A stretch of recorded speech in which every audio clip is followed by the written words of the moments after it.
नसेल तर उपयोग नाही त्याचा. झाडच वाहच आहे. इथं आलो आपण आणि त्या झाडाला खाली काय जातील रे? अरे झाडाला पाणी घातल्यावर खाली काय जातील? काय पोर रे, काय जाईल खाली? अरे मूळ मूळ मूळ मूळ. झाडाला पाणी घातलं आणि मुळी अज्ञान आहे. आणि आज आपण सगळी लोक अज्ञानात आहे. काय म्हणायचं तुम्हाला? अज्ञान आहे. कुठं आहे आम्ही? कुठं आहे? अरे तुम्ही आणि मी नाथे तोडल्यात. थोरल्याच्या मुलीच्या साखरपुड्याला धाकटा गैरहजर आहे. हे बसलेले लोकांची चित्र आहेत. लोक फक्त कडक कपडे घालून निंडतात, नाही तर माणसं संपलेली आहेत. तुमचं काय मत आहे? थोरला भाऊ दुसऱ्या पक्षाचा आहे म्हणून धाकटा त्याची गाडी वावरातून जाऊन देत नाही.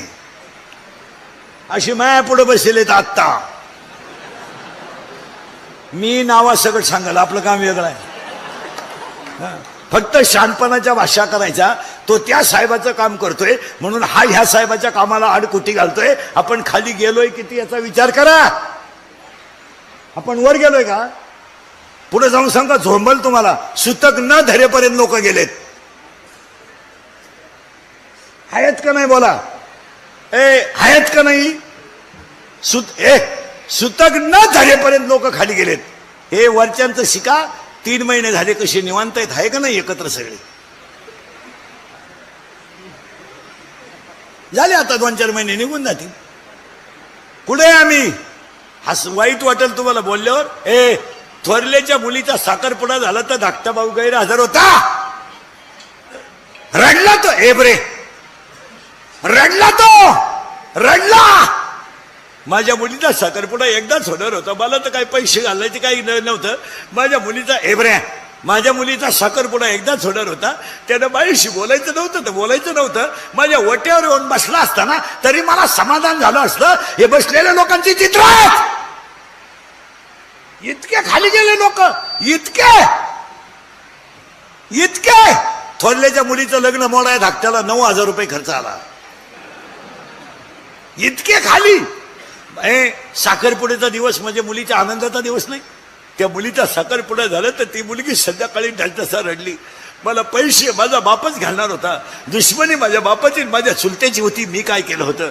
मी तरी एक दिवस ते घर सोडून जाणार आहे. मी गावच सोडून जाणार आहे. माझ्या चुलत्यानं माझ्याशी बोलायचं नव्हतं, माझ्याशी जेवायचं नव्हतं, पण माझ्या पाठीवर आशीर्वादाची थाप टाकावं लागत होती. हे बसलेल्या लोकांची चित्र आहेत.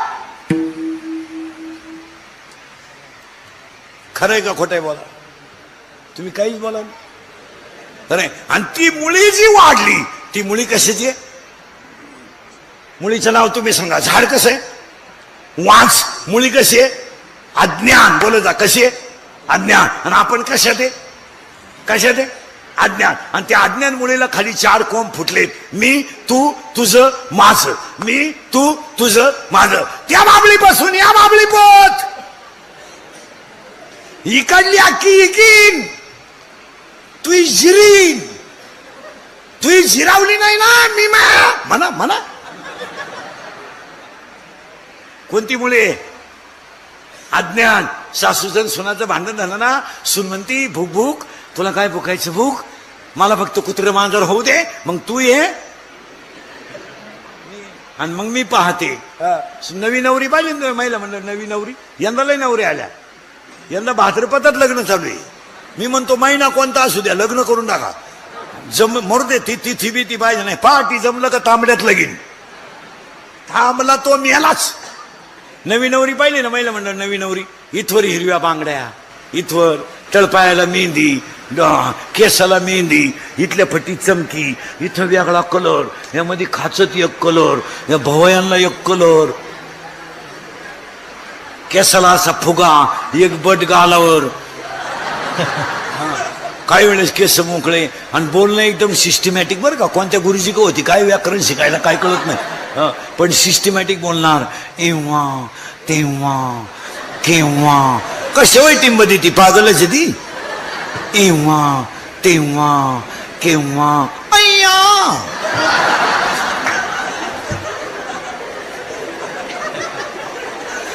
एव्हा केव्हा. अय्या वाव वाव. आणि येईन त्याच्या पाया पडती, येईन त्याच्या पाया पडती. 5-50 रुपये मिळाल्या पाया पडायचे. आणि ती सासू म्हणती, जाऊ मोरबाई, माझ्या पप्प्याचं उशिरा झालं बरं, पण काम लय भारी झालं बाई, वस्तू लय खास मिळाली बाई, मी तर डोळे मिटायलाच मोकळे झाले पहिल्या आठवड्यात बरं का, पहिल्या आठवड्यात. आणि एकदा वस्तू जाऊन आली आणि पप्प्याचं तिचं जुगाड जमलं का तिला विचारायचं कसं काय, काय सांगते आणि काय ऐकते, हाय ते बरं आहे ग बाई, हाय ते बरं आहे. मा पप्प्या पार याडा झाला बाई, माझ्या सपनात नव्हतं मा पप्प्या एवढा बिघडत, पण पार कामातून गेला बाई. आता 2-4 दिवसापासून तर आथरू नाही पप्प्याच टाकीतो, आपलं तर डोकंच बंद झालं. मला तर असं वाटतं बाई, नक्की त्या पुरीनं मा पप्प्याला काहीतरी म्हणा ना केलं. अशा म्हणणाऱ्या माया पुढे बसल्यात आता. दुःख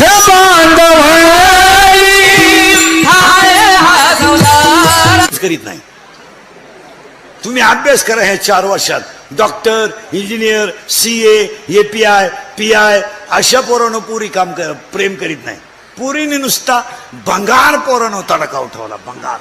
थोडा गालात हसला, मिशा काढल्या, 2-4 इंग्रजी वाक्य बोलला, पोर त्याला बी लागली. आणि पोर काम काय करतंय, हिरीवरच्या मोटरी चोरीत, पाईपलाईन खोलीत, लोकांच्या मोटरसायकली चोरीत. आणि ही त्याला म्हणते माझ्या डोळ्यात पाय, काही नट पाहते का डोळ्यात. हसण्यासारखं लोकांना राग येतो कुशाल इंद्रिकेचा. राग येतो लोकांना. आज या 4 वर्षामध्ये अक्षरशः पुरीने बाप रडवले आणि सगळ्या पळून जाणाऱ्या पुरी अल्पवयीन आहेत.